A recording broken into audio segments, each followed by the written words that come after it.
Boa noite. Olá, boa noite. Em novo áudio, Joesley Batista dá conselhos sobre o que um criminoso tem que saber para fechar uma delação premiada. Temer vem a São Paulo para discutir com advogados estratégias para barrar a segunda denúncia na Câmara. E PSDB pressiona deputado Bonifácio de Andrada a largar a relatoria do caso na CCJ. Supremo marca para o mês que vem o julgamento que discute a legalidade da Corte afastar parlamentares de suas funções legislativas. A medida pode atingir Aécio Neves, que foi afastado por decisão do STF. Planilha com contas mensais apreendida na casa do ex-presidente Lula não registra o aluguel do apartamento vizinho ao dele. A suspeita é que o imóvel foi cedido ao ex-presidente como propina da Odebrecht. Desemprego recua para 12,6%, mas o Brasil ainda registra 13 milhões e 100 mil desempregados. Você acompanha essas e outras notícias após o intervalo. Até já. A Receita Federal divulgou o balanço da Operação Setembro de combate ao comércio irregular. Depois de vistoriar mais de 800 lojas da região central de São Paulo, a Receita apreendeu mercadorias avaliadas em 440 milhões de reais. Emparedado. É assim que o Shopping 25 de Março, um dos principais pontos de comércio popular de São Paulo, deve permanecer por muito tempo.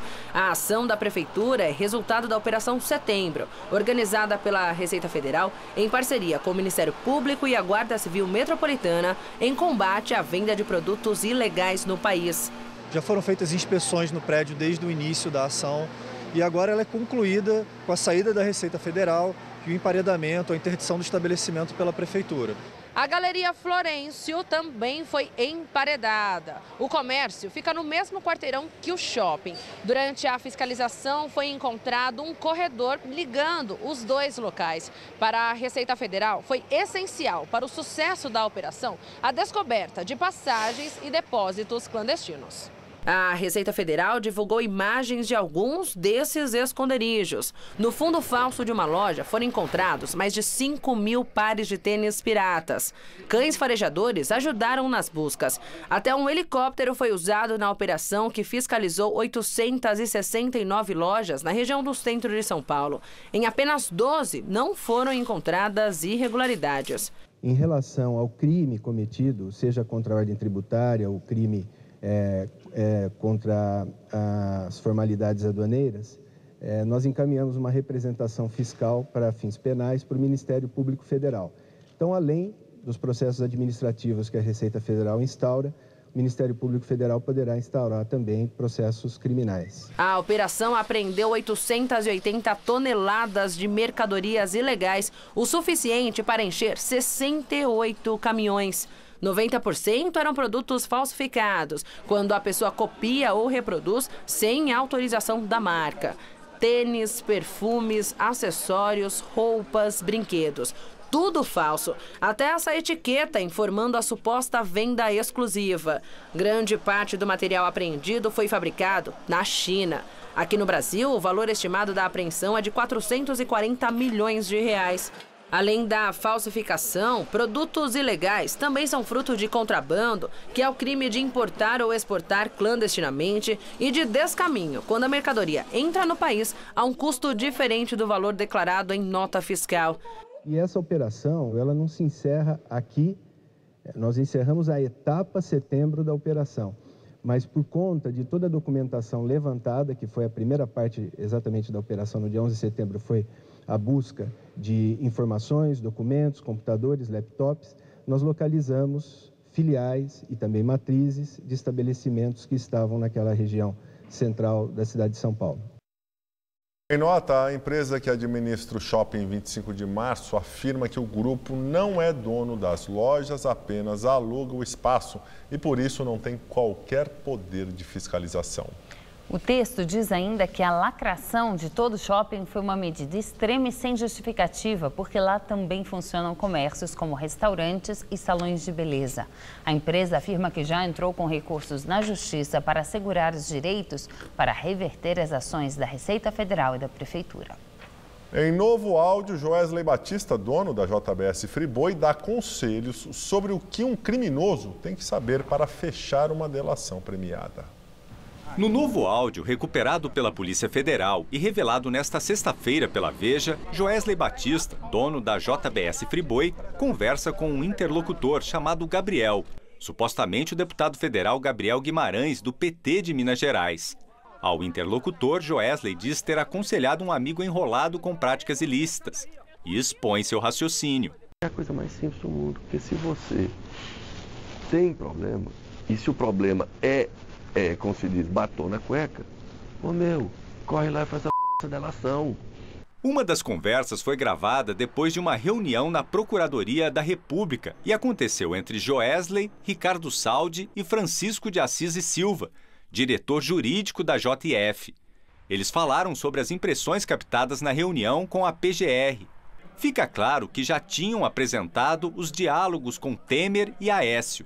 No entanto, a conversa deixa no ar a dúvida sobre uma suposta aliança entre o Procurador-Geral da República e o presidente Temer. Nós temos um compromisso político. E eu acho que isso não existe, por um motivo simples. Para mim, o Janot quer ou ele ser o presidente da República, ou ele indicar quem vai ser. Nos próximos dias, o Supremo Tribunal Federal vai decidir se as provas apresentadas pela JBS Friboi no acordo de delação premiada continuam válidas. Entre elas, o diálogo que compromete o presidente Michel Temer, do PMDB, e o senador Aécio Neves, do PSDB. A sonegação de algumas conversas gravadas pelo empresário Joesley Batista levou o então Procurador-Geral da República, Rodrigo Janot, a pedir a rescisão do acordo de delação de Joesley e de Ricardo Saldi. Os dois estão presos por ordem do STF. Wesley Batista também está preso. Assim como o irmão, ele está detido na carceragem da Polícia Federal em São Paulo. E num outro trecho do áudio, Joesley Batista reclama da Lei de Organizações Criminosas de 2013, que regulamentou o Instituto da Delação Premiada. O empresário diz ter ouvido do ex-ministro da Justiça e advogado-geral da União na gestão de Dilma, José Eduardo Cardoso, elogios à lei. Batista disse que foi ler a lei recentemente e verificou que atos praticados por ele poderiam ser enquadrados nela. Eu fui lendo e lembrando o Zé comemorando a aprovação. Aí quando eu terminei de ler, eu falei, eu sou um criminoso. Eu faço parte de várias organizações criminosas, porque o que diz lá? Junta 4 pessoas que cometem um ilícito. Eu sempre tenho mais de 3, porque na largada já é eu e meu irmão, já tem mais um funcionário, tem um político já. Joesley também conta ter se reunido novamente com o ex-ministro e que Cardoso reconheceu ter sido enganado na aprovação da lei. Já o ex-ministro José Eduardo Cardoso afirmou que nunca disse a ninguém que ele e a ex-presidente Dilma Rousseff foram enganados com a lei aprovada para combater organizações criminosas. A Comissão de Constituição e Justiça do Senado aprovou ontem a proposta de lei de execuções penais que deve ser submetida ao plenário. Um dos artigos do projeto abre brecha para que condenados por corrupção possam negociar mudança de pena ou regime com o Ministério Público Federal depois da condenação pela Justiça. O texto substitutivo do relatório aprovado pela Comissão de Constituição e Justiça do Senado é de autoria do senador Jader Barbalho, do PMDB do Pará, alvo de inquérito no Supremo Tribunal Federal por formação de quadrilha junto com a cúpula do PMDB. Um dos artigos da proposta diz que um réu já condenado pela Justiça poderá negociar com o Ministério Público a redução da pena ou a mudança de regime, caso devolva voluntariamente o que roubou ou repare o dano cometido. O documento diz ainda que a medida atinge condenados por crimes sem violência que indiquem arrependimento posterior à sentença condenatória. Na interpretação dos juristas, o artigo abre brecha para condenados por corrupção e políticos, mas o senador Jader Barbalho nega ser o autor do artigo e que o texto seja direcionado para beneficiar presos da Lava Jato. O senador paraense defende, porém, que só deve ficar preso quem oferece risco para a sociedade. O autor do texto original é o senador Renan Calheiros, também do PMDB, e alvo de vários inquéritos no Supremo. O parlamentar alagoano nega que tenha sido um mentor da proposta que beneficia os presos já condenados no projeto. Depois de passar pela CCJ, a proposta que muda a lei de execuções penais já pode ser submetida ao plenário do Senado. E o Supremo Tribunal Federal marcou para o mês que vem o julgamento que discute a legalidade da Corte afastar parlamentares de suas funções legislativas. A ministra Carmen Lúcia marcou para o dia 11 de outubro a sessão que pode ajudar a resolver casos como o impasse entre o Supremo e o Congresso após a Corte mandar afastar o senador Aécio Neves do PSDB de suas funções. O Senado não cumpriu até o momento a determinação. O episódio gerou tensão entre os poderes. O relator é o ministro Edson Fachin. A ação que tramita no Supremo foi protocolada em maio de 2016, logo depois do afastamento de Eduardo Cunha da presidência da Câmara. PP, PSC e Solidariedade pediram que o STF considere que as medidas dos artigos 312 e 319 do Código de Processo Penal sejam submetidas ao Congresso em até 24 horas. Elas incluem o afastamento do mandato e o recolhimento domiciliar de deputados e senadores. E agora o comentário de Josias de Souza, direto de Brasília. Há no Brasil mais de 220 mil presos provisórios. São brasileiros pobres que mofam esquecidos nas cadeias à espera de um julgamento. Mas Brasília vive um curto-circuito desde que a segunda turma do Supremo Tribunal Federal proibiu Aécio Neves de sair de casa à noite. No esforço para desligar a crise da tomada, a presidente do Supremo, Carmen Lúcia, prometeu ao presidente do Senado, Eunício de Oliveira, que levará a julgamento em 11 de outubro uma ação que sustenta que as sanções contra parlamentares têm que ser aprovadas pela Câmara e pelo Senado. Numa palavra, o que se deseja é a restauração da impunidade. Enquanto o plenário do Supremo se equipa para decidir que as punições impostas a Aécio pela segunda turma do mesmo Supremo não valem, permanece na gaveta há 115 dias o processo que impõe restrições ao foro privilegiado. Esse processo, se fosse julgado pelo Supremo, atenuaria o problema, pois investigações como a de Aécio desceriam para a primeira instância do Judiciário, onde mofam os 220 mil brasileiros presos sem sentença. O Brasil será outro país no dia em que matar excrescências como o foro privilegiado for mais importante do que salvar da extinção a tribo dos Aécios. Boa noite. O presidente da Câmara diz que a relação com o PMDB de Temer ainda não foi resolvida por falta de oportunidade.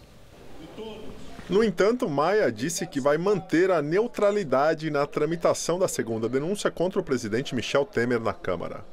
Em entrevista ao jornal Valor Econômico, Maia destacou que os rumores de que poderia disputar o Planalto surgiram nos gabinetes e rodas de cafezinho de membros do PMDB. E disparou: "Não fiz com eles o que eles fizeram com a Dilma". Maia também criticou a presença de Moreira Franco e Padilha na filiação do ministro de Minas e Energia, Fernando Bezerra Coelho, ao PMDB. Segundo Maia, o gesto significa uma posição do governo. O presidente da Câmara disse ainda que, se quisesse a cadeira de Temer, ele não teria se esforçado para manter o DEM junto ao governo na primeira denúncia. Segundo ele, se o partido tivesse deixado a base, Temer teria caído. E o presidente Temer vem a São Paulo definir estratégia para barrar a segunda denúncia contra ele na Câmara. E o PSDB pressiona deputado para largar a relatoria do caso na CCJ. A nomeação de Bonifácio de Andrada irritou muitos integrantes do partido dele, o PSDB. Uma ala dos tucanos havia pedido ao presidente da CCJ na Câmara, Rodrigo Pacheco, do PMDB, que o escolhido não fosse da legenda. O motivo seria o desgaste interno que o PSDB já vem sofrendo pelo racha no partido sobre uma possível saída definitiva da base governista. As principais lideranças tucanas querem que Bonifácio deixe a relatoria do caso. Hoje, o presidente do PSDB, Tasso Gereissati, teria conversado por telefone com o deputado para tratar do assunto. Apesar da pressão, Bonifácio de Andrada negou que vai deixar o posto. Ele tem 87 anos e possui perfil conservador. O deputado, que está no seu 10º mandato consecutivo, é ligado a Aécio Neves e, na primeira denúncia contra Temer, votou a favor do presidente. Michel Temer trabalha para garantir que a segunda denúncia, a exemplo da primeira, também seja rejeitada pelos deputados. O presidente passou a sexta-feira aqui em São Paulo, onde se encontrou com seu novo advogado, Eduardo Carnelós, para alinhar a estratégia da defesa. Ele entrou no lugar de Antônio Cláudio Maris, que deixou a função por ter defendido o doleiro Lúcio Funaro, já que a delação de Funaro serviu de base para a segunda denúncia. Mas nos bastidores, Maris continua sendo o principal conselheiro do presidente. Temer foi denunciado por obstrução de justiça e organização criminosa. Também são alvos os ministros Eliseu Padilha, da Casa Civil, e Moreira Franco, da Secretaria-Geral. Depois do relatório na CCJ, o parecer ainda será votado no plenário da Casa. 2/3 dos deputados, ou seja, 342 dos 513, precisam concordar com o prosseguimento da investigação no Supremo. Rodrigo Maia, presidente da Câmara, disse que a votação em plenário deve ocorrer até o dia 23 de outubro. Uma planilha com contas mensais apreendida na casa do ex-presidente Luiz Inácio Lula da Silva não registra o aluguel do apartamento vizinho ao dele. A informação é do jornalista Fausto Macedo, do Estadão. Segundo a reportagem, o documento traz despesas com condomínio, energia e IPTU de 2011 do imóvel vizinho ao de Lula, em São Bernardo, mas não do aluguel de R$ 3.500. O valor aparece em recibos entregues à Justiça pela defesa do ex-presidente, alguns inclusive com erros de datas. A força-tarefa da Lava Jato acusa Lula de ter recebido o apartamento como propina da Odebrecht, em operação de lavagem de dinheiro feita pelo advogado Roberto Teixeira e pelo pecuarista José Carlos Bunlai, amigos do petista. Para isso, eles teriam usado como laranja o primo de Bunlai, Glaucus da Costa Marques. Os advogados de Costa Marques afirmam que o cliente assinou quase todos os documentos de uma só vez, enquanto estava internado no Hospital Sírio-Libanês em novembro de 2015, e que os documentos foram levados pelo então advogado de Lula, Roberto Teixeira, e o contador João Muniz Leite. Eles pediram ao juiz federal Sérgio Moro que intime o hospital para que entregue as imagens que comprovem a visita do advogado e do contador. A defesa do ex-presidente Lula afirma que a responsabilidade sobre os documentos e sobre a veracidade do que eles atestam é da pessoa que os assinou. O desemprego no Brasil recuou para 12,6% no trimestre encerrado em agosto. O resultado representa a 4ª queda mensal seguida da taxa de desemprego no país. Segundo dados da PNAD contínua divulgados hoje pelo IBGE, entre junho e agosto o Brasil tinha 13 milhões e 100 mil desempregados, uma queda de 4,8% em relação ao trimestre terminado em maio. Já na comparação com o mesmo trimestre do ano passado, houve aumento de 9,1%. De acordo com o IBGE, em agosto deste ano, o Brasil tinha 1 milhão e 100 mil desempregados, a mais que no mesmo período de 2016. A seca afeta as hidrelétricas e provoca alta nos custos de energia. A conta de luz do brasileiro ficará mais cara a partir de outubro. Segundo a Agência Nacional de Energia Elétrica, a bandeira tarifária vermelha será acionada ao patamar 2. Com isso, a taxa de energia passa a custar R$ 3,50 para cada 100 kW consumidos. Devido ao longo período de estiagem que atingiu as hidrelétricas, houve a necessidade do uso intenso de termoelétricas, o que elevou os custos para o governo. Essa é a primeira vez desde 2015 que a energia elétrica será tarifada pela bandeira mais cara. Até este mês, a taxa aplicada era de R$ 2,00, a bandeira amarela. E agora vamos ao comentário de economia com Vinícius Torres Freire. Como a gente tinha comentado aqui no Jornal da Gazeta na semana passada, a conta de luz vai ficar um pouco mais cara. A cada 100 kW, vamos pagar mais R$ 3,50 por mês. Não parece tanto, mas o aumento é um sinal de um problema um pouco mais preocupante. Há uma seca braba no país quase inteiro. Os lagos das usinas hidrelétricas estão em nível mais baixo que na primavera do ano 2000, pouco antes do apagão do governo FHC. Vai ter apagão agora? Não, nem sombra disso por enquanto.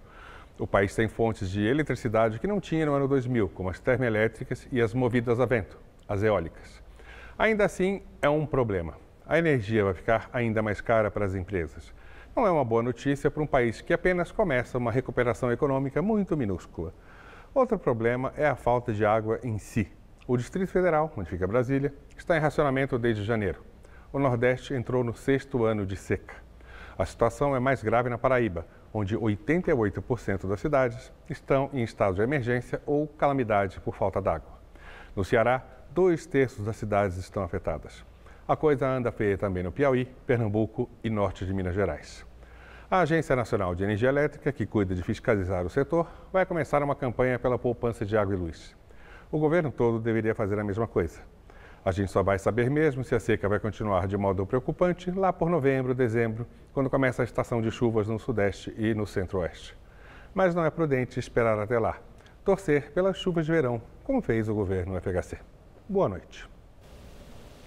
A temperatura caiu e chove forte neste momento em algumas regiões de São Paulo. A temperatura na cidade está em torno dos 16 graus. E o Centro de Gerenciamento de Emergências alerta para fortes rajadas de vento com potencial para derrubar árvores e chuva ainda mais forte que pode provocar alagamentos durante a madrugada. Mariana Armentano traz os detalhes da previsão para a gente.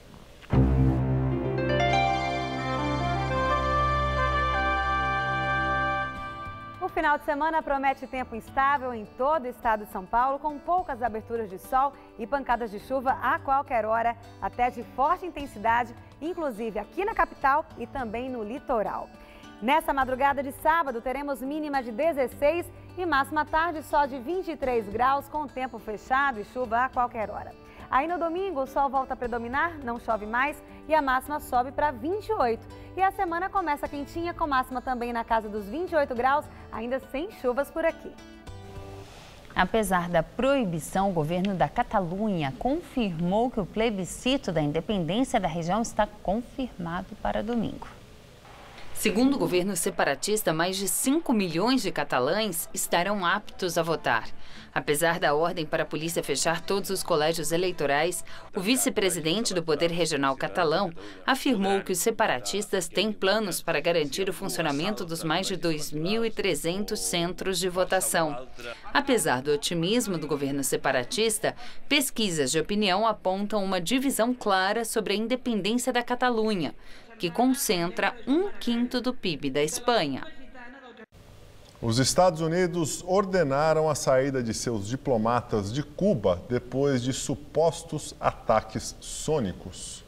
O quadro de funcionários americanos deve ser reduzido em 60%. Depois de mais de um ano de investigação, o governo americano não descobriu quem é o responsável pelos ataques supersônicos contra os americanos, que tiveram sintomas como enjoo e perda de audição. Os serviços de inteligência de Cuba vão continuar investigando os incidentes. O Exército deixou a Rocinha, na zona sul do Rio de Janeiro, hoje. O ministro da Defesa, Raul Jungmann, disse que com a saída do traficante Rogério 157 da favela, a ação das tropas não é mais necessária. Ontem, a Rocinha voltou a registrar tiroteio. Um suspeito foi baleado e morreu. Depois da saída do Exército, as polícias militar e civil do Rio fizeram uma operação na favela. Em entrevista coletiva, o ministro da Defesa, Raul Jungmann, disse que não há mais clima de guerra na Rocinha. No caso da Rocinha, não estamos abandonando a Rocinha. Nós estamos retirando o efetivo que precisa ser empregado em outros lugares. Agora, se for necessário e a pedido do governo do estado, nós temos condições de voltar rapidamente e apoiar e ajudar as ações desenvolvidas pelas polícias e Secretaria de Segurança do Rio de Janeiro. Cerca de 950 militares das Forças Armadas atuaram no cerco à Rocinha desde sexta-feira passada, dando apoio às operações das polícias militar e civil do Rio. Os tiroteios recentes na favela começaram no último dia 17, devido à guerra pelo poder entre os traficantes Rogério 157 e seu antecessor, Antônio Francisco Bonfim Lopes, o NEM, que está preso desde 2011.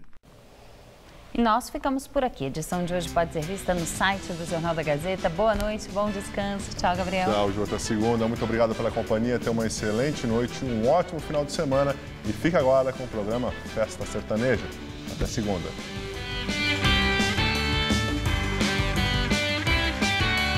Você tem uma viagem marcada para o outro lado do mundo. Não perca o Conexão Brasil-China, neste domingo, 8 da noite. Assista agora, Festa Sertaneja.